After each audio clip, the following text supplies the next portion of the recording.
while we wait for the system to reboot, I'm going to start nonetheless. So, you know, in my last lecture to you, I'd been talking to you about Africa, and the subject today is both the Scramble for Africa, the first half of it, and then the second half of it.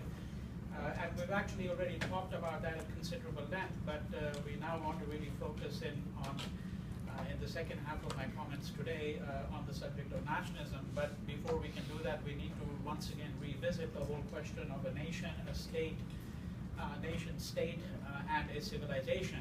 So I want to, you know, make some distinctions there.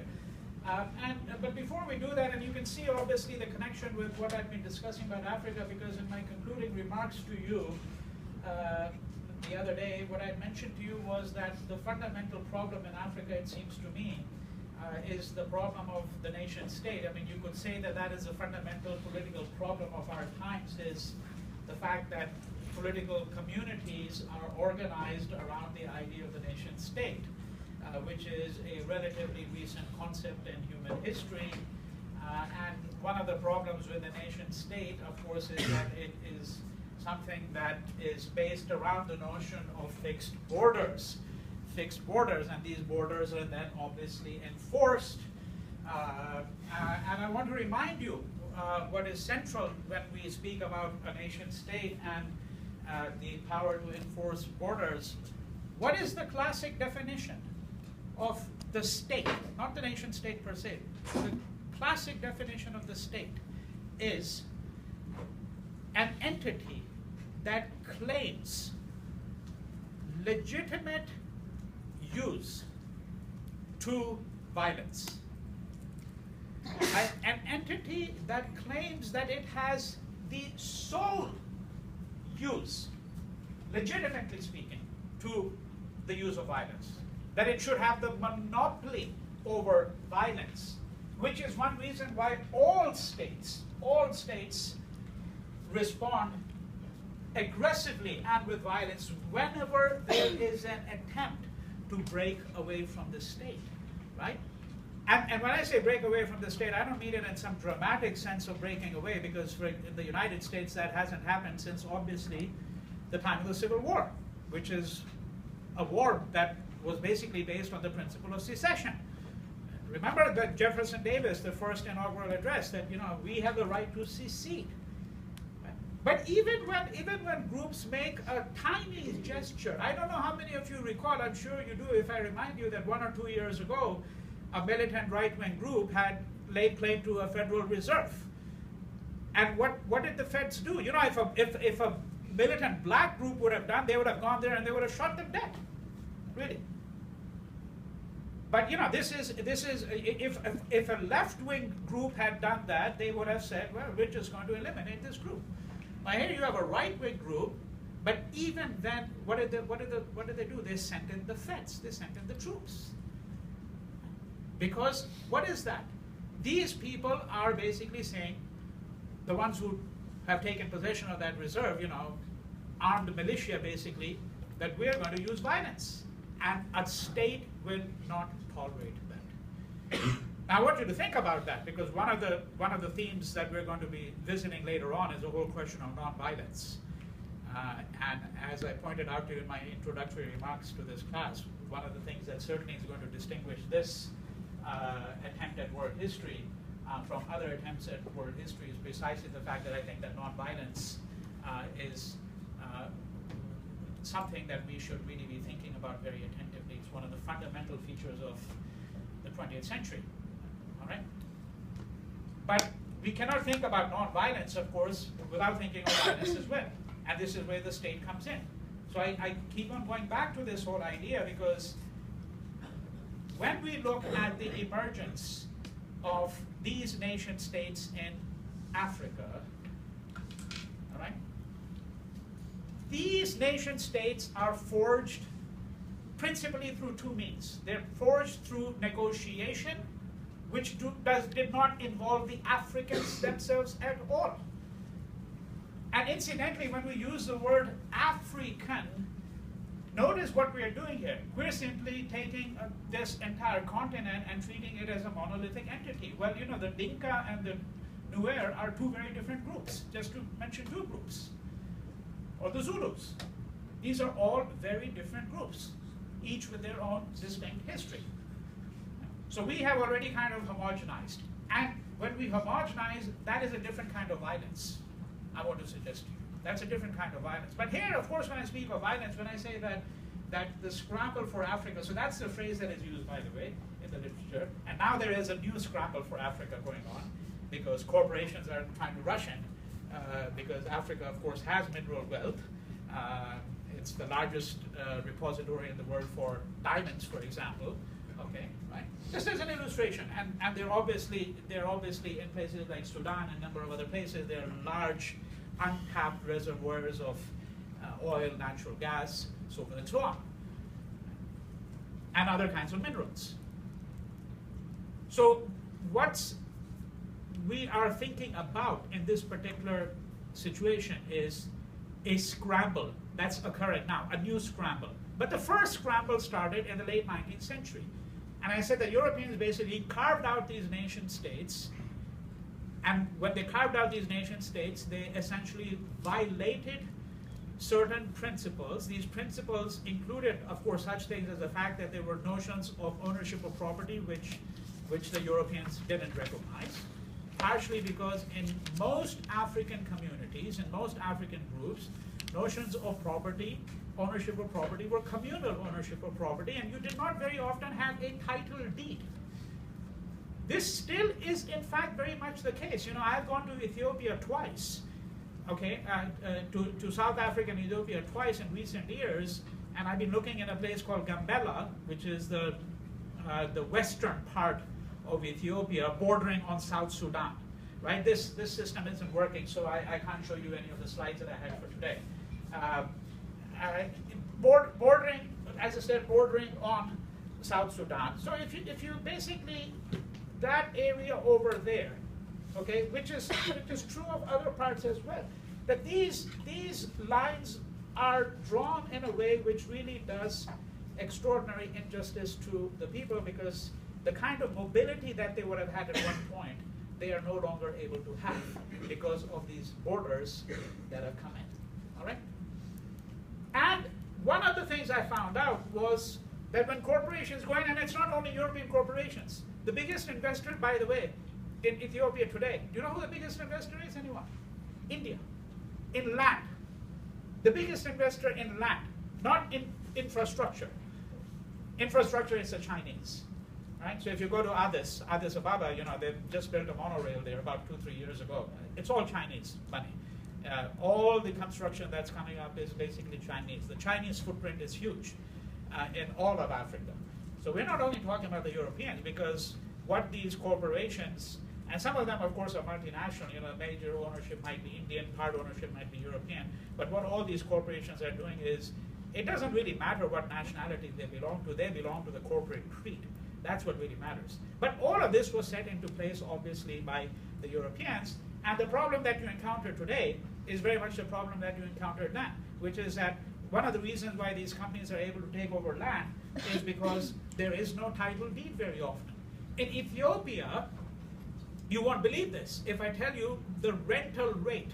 1 hectare of land is leased for $1 US. For $1 US. On a 90-year lease. A 90-year lease. So there are companies which have gotten 500,000 hectares of land. I mean, that's the size of a small country. Okay, a small country. 500,000 hectares of land. The lease for that is good for 90 years, and the annual rent is $500,000 US. Which a well-paid professor in the School of Business at UCLA could probably shell out.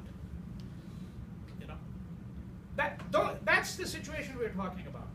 It's the theft of a continent, but of course it's all justified on the grounds that, well, you know, this land is lying vacant. Okay. Now I want you to think about that. This land is lying vacant. So there is a doctrine, and that doctrine is called, and I don't know if I mentioned it before. But even if I did, it doesn't matter, because it's something that you need to take note of now. Terra Nullius. Terra Nullius. Empty land. Nullius, nothing. Latin, right? Empty land. Empty land. How was the conquest of the Americas justified? It was justified on the ground that this land was unpossessed, it was unclaimed, it was empty, it was vacant. Now there are variations of that theory. One variation of the theory is that there may be people there, but they're not making productive use of it. If they're not making productive use of it, it's a variation of the empty land doctrine. Remember that map I showed you? The map I started with before. Unexplored region. There are other maps which, another map, unclaimed. That was the other map I showed you, unclaimed. Well, it means that it has not been claimed by European. That's what it means. It doesn't mean that there is nobody living there. It doesn't mean that these people aren't, they may have a nomadic existence, which is a perfectly fine existence, right? What's so honorable about being a Wall Street banker? The notion that if you have a nomadic existence, it's not really an existence, this is another way of thinking about these people and condemning them to oblivion. So when we're speaking about the scramble for Africa, you have to think about all of these cluster of factors. You have to think about European colonialism, you have to think about corporate greed, but not corporate greed in the same way in which you think about it today, because that corporation really hadn't been born, that modern corporation in the same sense. It was just coming into existence. Yes, the East India Company was a kind of a corporation. It is the forerunner of the corporation, the East India Company that ruled India, as you know. But it is not a corporation of the kind that you have today, such as, let's say, Google, or to take the classic corporation would be something like General Motors, right? General Motors, General Electric, Westinghouse, this is the classic model of the corporation.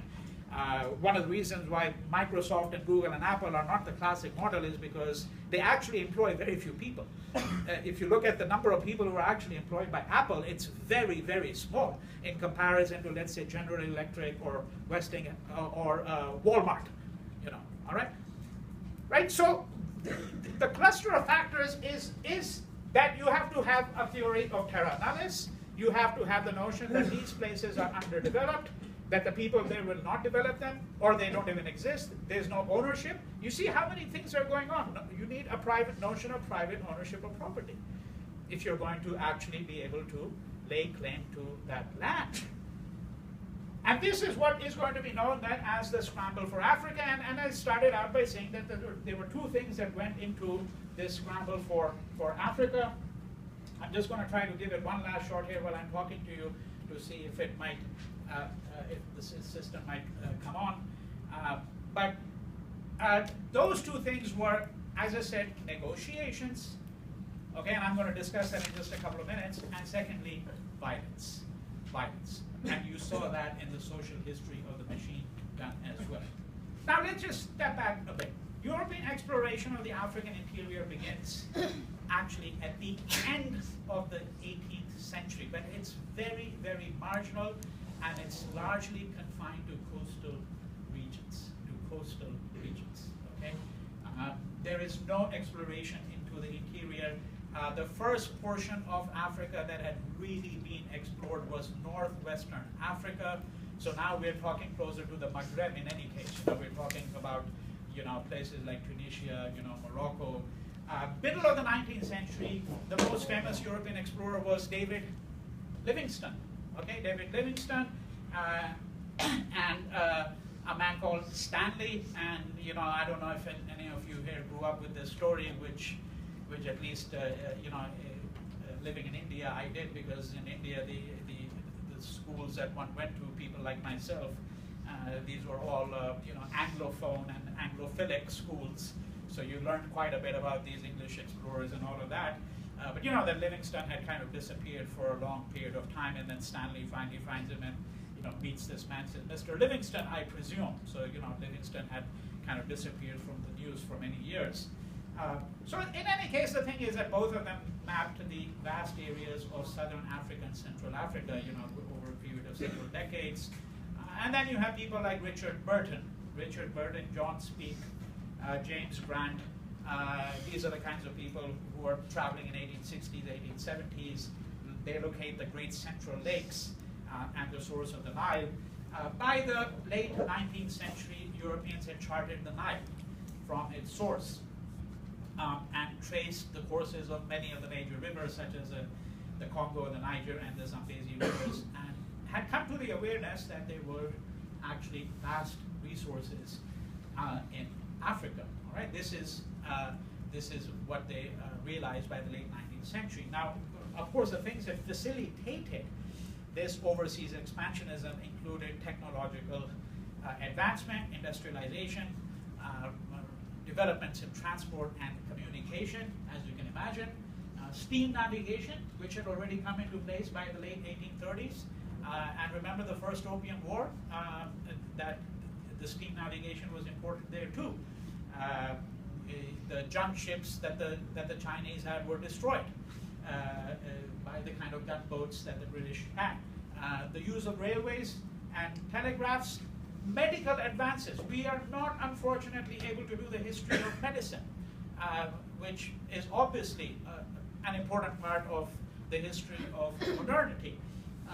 Because going into Africa or even India, one of the things that I do frequently when I'm in India, when I go to a church and I go to the cemetery. Not that I'm a necrophile, you know. It's not that I love the dead and I love cemeteries, but why? When you go to these cemeteries, you see the tombstones of Englishmen, and if you read the plaques, it'll tell you Henry Grant died at the age of 25. John Matthews, lieutenant in, you know, the armies of the East India Company in Bengal, died at the age of 23. Why are these young men dying in 23, 24, 25, 26, 27? Tropical diseases. They don't have immunity. You've got malaria, you know? And at that point in the early 1800s, quinine hadn't been discovered. Now, I don't know if I told this class, where was a gin and tonic invented? The classic colonial drink. In India. In India. Because if you know tonic water, you know, for those of you who drink gin and tonic water has quinine. And that's anti-malarial. Right? So this exploration into Africa, we shouldn't be thinking only of railways and telegraphs and communications. We have to think about the development of medicines, especially for tropical diseases. In order for the European man, for the white man to be able to access these areas, you needed these kinds of advancements, you know, as well. All right. Now let's consider another context here, before we go to what I'm describing as the negotiations. So there is obviously, and I've been hinting at this throughout. I mean, more than hinting, and I've been talking about it explicitly. One of the readings you had was by Jules Ferry, who had been the Prime Minister of France in 1880, 81, and 1883, 85. And you remember you have a very short piece by him, you know, on the section having to do with Africa. And this piece is called On French Colonial Expansion, where he argued what? That Europe, especially France, needed an outlet for its exports. See, they are already beginning to exhaust the market in France itself for many of these things. They're already beginning to exhaust. I mean, you know, by the 1880s, 1890s, you have a large middle class in countries such as England and France. Now, what had Marx said? What is this thing that rhetorically I had emphasized so much? Right? That capitalism is always looking for new markets. You realize, I mean, this is one reason why they're interested in moving into India and China. You're talking about doing, you know, every third person in the world is either an Indian or a Chinese. Right? That's a fact, by the way. I mean, this is not just some out of my imagination. You know, every third person is either an Indian or a Chinese in the world. Now, if you have a growing middle class in these countries, that's a massive market. It dwarfs anything you have in Europe or in the United States, for that matter. This is the intrinsic nature of capital, right? It is cannibalistic, as Marx would have said. It will devour. It needs new markets. Now, this is what he's saying, Jules Ferry, right? That we need an outlet. We need an outlet for exports. Where is this outlet going to come from? Africa is one major place, right? We must say openly that indeed the higher races have a right over the lower races, he begins, right? But he says that, look, he makes a brief comparison. When Spain conquered the Americas, it did not fulfill its duties as a superior race. But now the Europeans do have the sense of their superior civilizing duty, right? Points to the French Empire in Indochina. There was already a French Empire in Indochina, in Tunisia, that's North Africa, Madagascar, and he says colonial expansion is not possible without safe harbors, supply centers of the high seas, defenses, all of that, right? So he's now making a twin-pronged argument that we actually need, we just don't need an outlet, right? What we really need is we need a whole system, a paraphernalia, right? We need these outlets, these safe ports, places where our ships can dock, supply centers, distribution centers, so forth and so on, right? So the colonies are what are going to make France great, right? And of course, as he says, France has a moral obligation to rule over these people. And those are the twin arguments here. One, the outlet for exports, Africans were provided. France has a moral obligation to these people because we are a superior race. And then, of course, tacitly, there's a great deal else, such as this whole idea of Terra, Nullius, and so on. So what this is all going to lead to, and if you remember that slide I had shown you, 1880, 1913, I had made the contrast between the two, that 1880, it was, at this point in time, you basically only had a few places on the coast, right, which the Europeans had taken over. By 1913, virtually all of Africa is now under European possession, barring, of course, such a place as Ethiopia, which was not formally colonized, although we know that later on the Italians were going to attempt to establish a rule, and did have an occupation for a very short period of time. And of course, we haven't here looked at what are the kinds of things that Africa was going to supply. It supplied copper. I mean, diamonds are there, yes, but that's mainly in South Africa, and diamond mines are going to be exploited a little bit later on. So you copper, cotton, rubber, palm oil, cocoa, tin. Right? These are some of the major items, some of the major natural resources that Africa has. And in some of the slides that I had, I wanted to, there was this cartoon of Rhodes. And in this cartoon, you see him astride Africa. He's got one foot, his right foot is on the lower end of South Africa, on Cape Town, and his other foot is the top end of Africa in Egypt. Okay, right? So he's basically it's called the Colossus, right? The Colossus of Rhodes, a reference to Greek mythology as well. And this cartoon.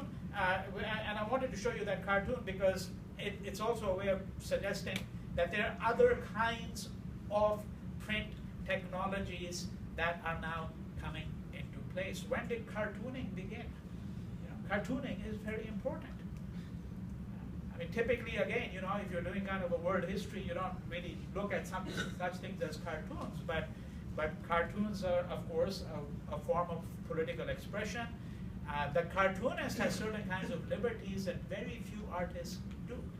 Right? The whole, the stand-up comics that you hear today, Stephen Colbert and people like that, Noah Trevor, the antecedents of that is the cartoonist actually. It's the cartoonist because the stand-up comic has the same liberties that the cartoonist has. The right to caricature. Right to caricature. So cartoons, pamphlets. Remember Marx wrote, the Communist Manifesto was published as a pamphlet, right? So pamphlets, cartooning, these are all not simply forms of print culture. What are they doing? They are expanding the public sphere. The public sphere is a crucial concept, really emerging in the second half of the 19th century. It had emerged in India as well. But it's in Europe that you see the fullest expression of that. And the public sphere includes such things as cafes, hanging out at a cafe. This is what intellectuals did. You chain smoked, in those days you chain smoked and you just talked about this or that. But this is all part of a kind of a growing public sphere. So, and this particular cartoon is going to be mimicked, because then you have a few years later, next Monday when we can get this to work, I hope, you're going to see, I'm going to just show you quickly another cartoon which is called Colossus of the Pacific, where you have exactly the same thing now, Uncle Sam, basically 1 foot on one end of the Pacific, the other foot on the other end of the Pacific, that Uncle Sam is now acquiring an empire as well, all right? But to make the scramble for Africa into a tangible reality with legitimacy, and I want to again underscore this, because when we say legitimacy, it doesn't mean that the Europeans are at all interested in legitimizing what they are doing to the Africans. The Africans really have no part in these negotiations. Right? They are legitimizing this to each other. See, by the late 1880s, the fundamental problem that they had to resolve in Europe, this is a fundamental problem of European history, and that is the whole balance of power. Because you can read all of European history for a number of centuries, until World War II, as a quest for the balance for power within Europe. Right? When you talk about World War I, and I think I mentioned that in passing, well, what do we really mean? Why do we even call it World War I? Right? It's not everyone's war. But, of course, the European notion was that if it's a European war, then it's everyone's war. Right? This is, of course, the prerogative of being a white European, is that, our war means it's everyone's war. But what is this war? It's a war for the balance of power. Right, to ensure that no one power becomes completely hegemonic. Now, in the late 18th century, in addition to France and Britain, which were the two major European powers, Spain and Portugal had, of course, greatly diminished in power. Portugal, for example, what do they have in Africa? Does anybody know? What are the two major colonies they have? Angola, Mozambique, right? Now Belgium has come in, they've got the Congo, although it was the private property of Leopold, and again, a set of slides I wanted to show you had to do with what Leopold did in Congo, because what did he do in the Congo? What is the Congo known for? Rubber. So private European corporations go in, and it is a genocide. It is horrendous what happens in the Congo, because these corporations set quotas. So they told a rubber tapper, you have to be able to tap. I don't know if you've ever seen a rubber tree, but you have to tap the sap flows, you have to collect the sap. That's how you tap a rubber tree. We've seen it in Malaysia, which is another place where they have rubber plantations. So they would set a quota. Now, if you didn't meet the quota, they amputated you on the spot. On the spot. So one slide I had was a collage of these, 10 figures, all of whom have been amputated. Right? And when they did the amputation, they would usually do one arm, so you would try, and they would give you a quota, collect it with the other. If you don't, then they amputate the second arm. And of course, they kill people, right? So, the casualty figures have really varied depending on, because there's no exact count, but the estimation is that you're talking about something in the neighborhood of about 10 million people killed during Belgian rule in the Congo. Right? So, late 19th century, why is it that the Europeans have to come to an agreement? Because now you are talking about several powers, and a new power is coming in, and that is Germany. Unification has taken place in Germany. The Germans, of course, are now ambitious. problem for them is there's not much to grab. Most of the world has been taken over. There's not much left. But they do take over German, what becomes known as German Southwest Africa, or Namibia today, right? Where they're going to commit a genocide against the Herero. They're quite quick at it. And I want to suggest to you, by the way, that to some extent these are testing grounds. So if the concentration camp, for example, which is going to be used by the Nazis in Germany, is first used in South Africa in the Boer War. In the Boer War. The Boer War is 1898 to 1902. And who are the Boers? The Boers are Dutch. Okay?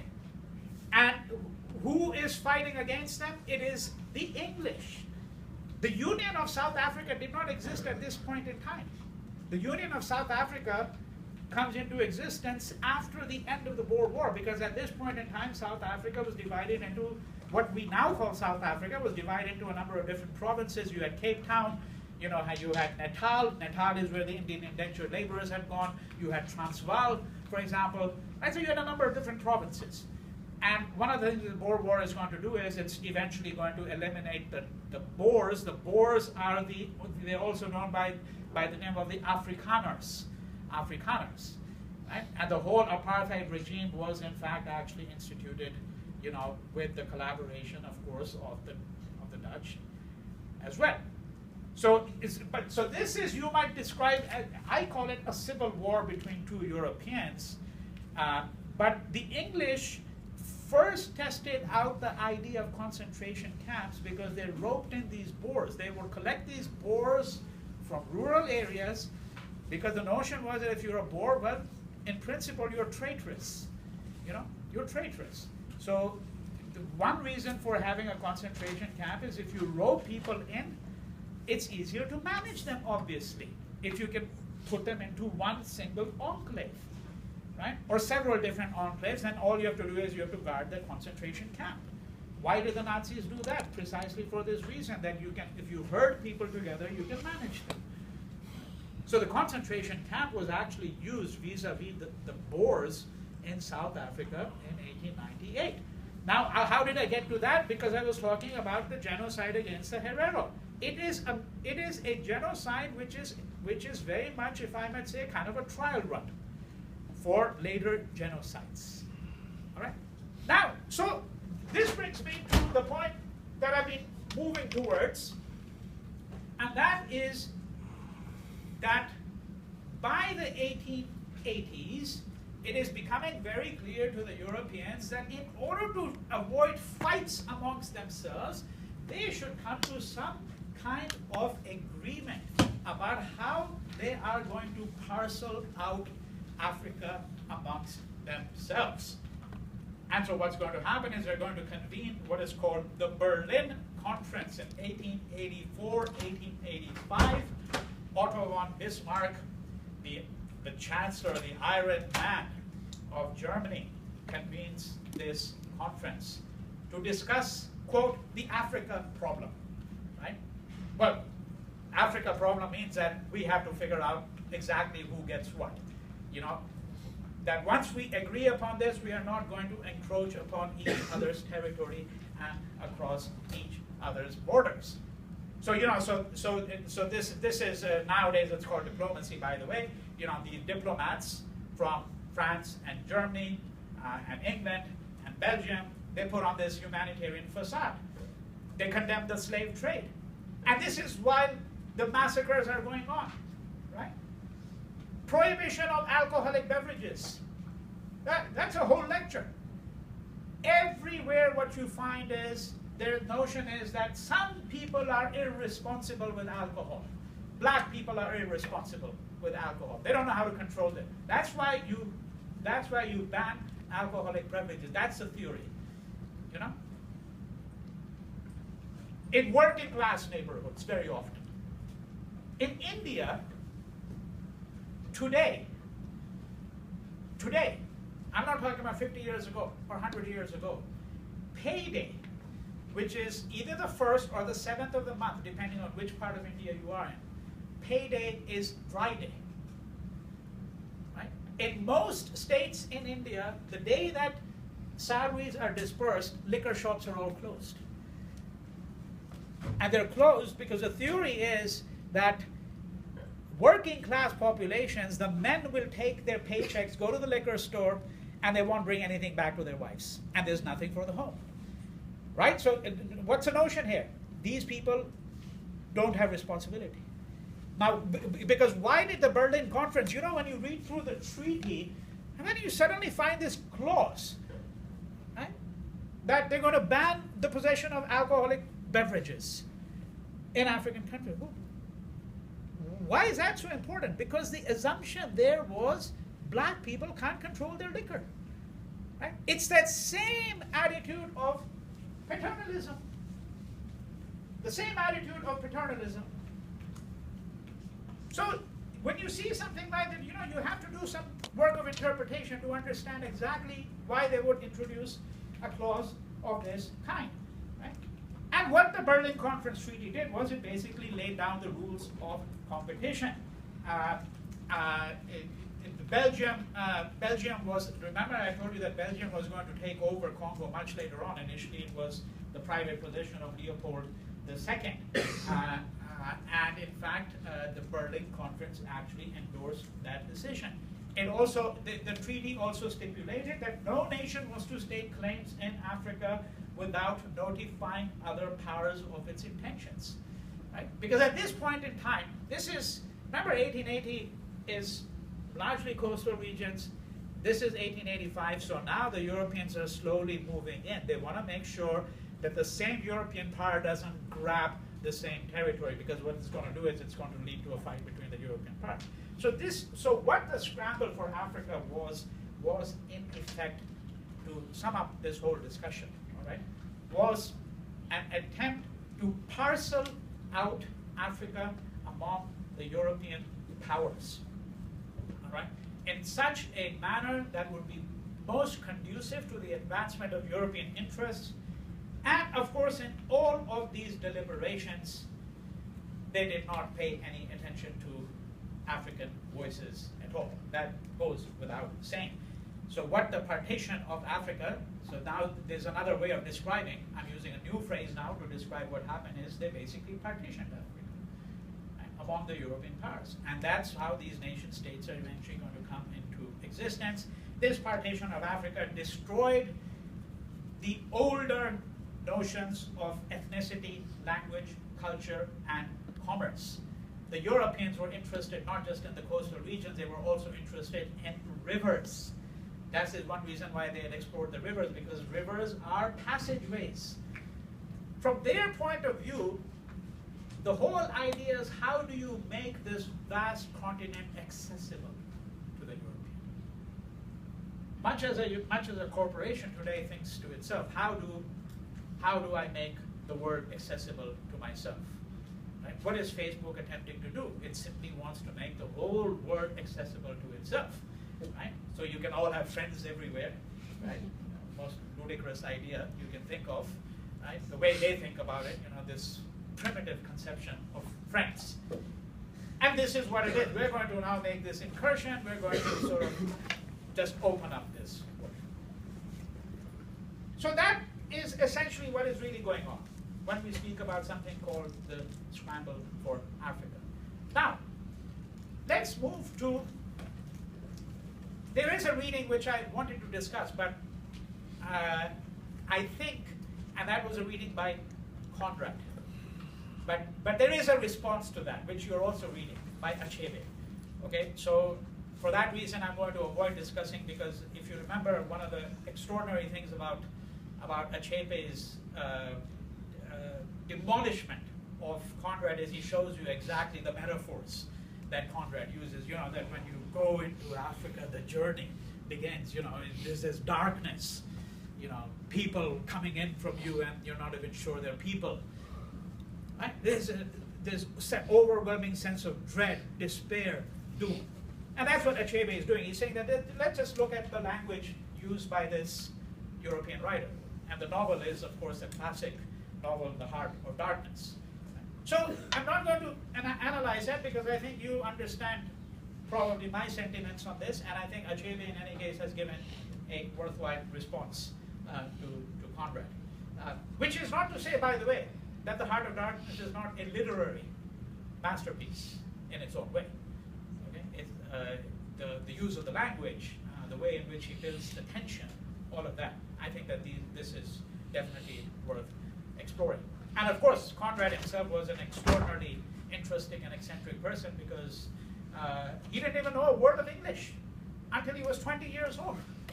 I mean, he's Polish, and his other main European language is French, you know.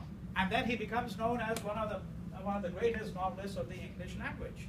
So there are interesting parts there as well. However, nationalism. Before we get to nationalism, nation, state, nation-state civilization. We've talked about this. I mean, I've already talked about it, you know, today a little bit. State, we know what a state is, right? And when I speak about technologies of the state, I mean, when I say the state, I'm not referring to a particular state. I'm speaking about an entity that, as I said, the classic definition has to do with the fact that it claims to have legitimate monopoly on the use of violence. All right? But of course, a state has, as we had discussed, various technologies. Technologies of governance, right? Technologies of surveillance. Every nation does not get transformed into a nation state. The Palestinians are a nation. Remember, let's go back to Ernest Renan. What is a nation? And then what was that exercise that he undertook? He said, well, you know, some people say that a nation is a group of people who share a common language, or a common religion, or a common culture. And then he said, well, we can find exceptions to each of these. Right? We don't need to revisit that whole thing. You could say that, well, there's some shared notion of a past. Even that's complicated. Very often that may be the best description that you have of a nation. Some common shared past. But then again, we'd have to say, why, you know, what is the common notion of a shared past among Native Americans or indigenous people in this country and white Americans and black Americans? And that may be difficult. That may be difficult. I don't think the Declaration of Independence means to American Indians what it means to white Americans. You know, in my Fiat Lux class this morning, which is on Martin Luther King, we were listening to this fantastic speech by Malcolm X, The Ballot or the Bullet, April 4th, 1964. I mean, you should listen to that. It's extraordinary. Because he says very clearly, you know, I'm not a Republican, I'm not a Democrat, I'm not even an American. He's absolutely forthright. Why should I even consider myself? I don't claim the legacy of the Declaration of Independence. So I don't think that American Indians have any reason to be wildly enthusiastic about something called the Declaration of Independence. It was a declaration of genocide for them. The Constitution, well, what rights did the Constitution give to them and to black people? So forth and so on. And we know there's a liberal argument. The liberal argument is, yes, but you know, we have self-correcting tendencies in America. You know, that's a classic liberal argument. If you've never heard of it, you should. I'm giving it in a different way, that what distinguishes us from all the other forms of oppressors is that we have self-correcting tendencies in our history. Eventually, every group will become liberated, you know. But of course, you may have to wait, and that's why people like Malcolm and Martin Luther King said, yeah, we're tired of waiting, you know, we've been waiting for 400 years, right? So this is a classic liberal rejoinder, is that first you don't admit it, then eventually you say, yes, okay, there were problems, but no, we have, what distinguishes us Europeans from Africans, Indians, is we have these self-correcting tendencies. So, when you think about a common shared past, remember we are on the definition of a nation, I'm saying it's going to be difficult. But nonetheless, there is something, that's what Ernest Renan's essay is partially about. There is something which makes all Palestinians think that they are part of a nation. They may be in the diaspora. They may be here. They may be in Lebanon. They may be in Jordan. But they think that we form part of a nation, but they're not a nation state. They don't have a state. And that nation doesn't have borders, which can then be protected, defended, surveyed, so forth and so on. The Palestinians cannot issue a passport and hope that that passport is going to have legitimacy all over the world. The Kurds think of themselves as a nation. But if the Kurdish Liberation Front issued a passport and you try to enter the United States with that passport, you're not going to be allowed in. That's not a nation state. Right? But we have one more entity we need to think about, which is not going to be transparently evident to you except when you start reading the Okakura and Tagore. And that entity is civilization. There is something called a civilization. We speak of a Chinese civilization. We speak of an Indian civilization. We speak of a European civilization. A civilization is a larger entity. It is the cultural equivalent of an empire. I'm just going to take 2 minutes to just set this up, and then next lecture we're going to quickly go through Okakura and Tagore to give you some sense of the development of nationalism. Because in Okakura and Tagore, what you're really seeing is you're not just seeing political nationalism, you're seeing cultural nationalism, but you're also seeing a self-reflexivity. That they are aware of this whole project of a nationalism, what it means, and what some of its pitfalls might be, particularly Tagore. Okay? So, but to get to that, first think about empire and civilization.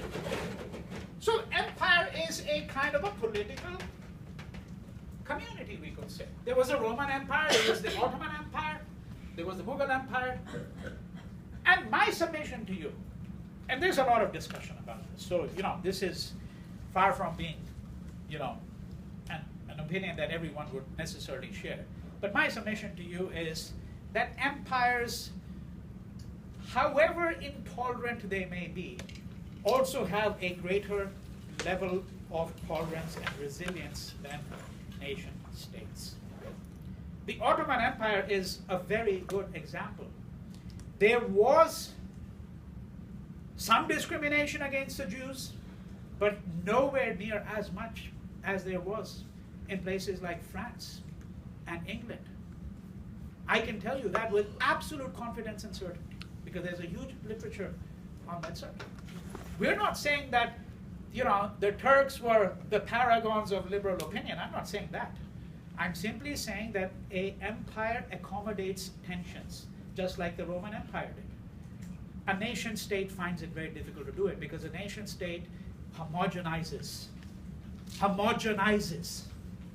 people. Okay? The equivalent, empire is a political unit. Civilizations are far more tolerant and resilient. And when we speak of India as an illustration, I take India because in this case it's not because I know India better than I know, let's say, China, but because I'm absolutely certain that this argument is more true of India than it is of China. Namely, the argument that in India there is a tension between India as a nation state and the idea of India as a civilization. Okay? That those who are committed to the idea of India as a nation state are basically mimicking the nation state model as it developed in the West. A nation state is a muscular entity, right? It's a masculinizing kind of, homogenizing kind of entity. A civilization is softer. It understands that there are people who come with widely divergent views, that we have to accommodate these tensions. Okay? And I'm suggesting to you that when we start to look at the phenomenon of nationalism,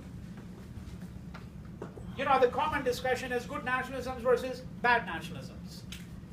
And we're going to look a little bit of that, just a little bit, in my next lecture. But I also want to set up a distinction between nationalism, which valorizes the nation state, and a nationalism like Tagore's, which valorizes not the nation state, but civilization. So this is how I want you to read Tagore. And when we begin on Monday, we're going to begin with a brief discussion of Okakura, rise of nationalism in Japan. Look at Okakura, rise of nationalism in India, right? Some brief remarks on China, and then we move to the whole subject of the Bolshevik Revolution.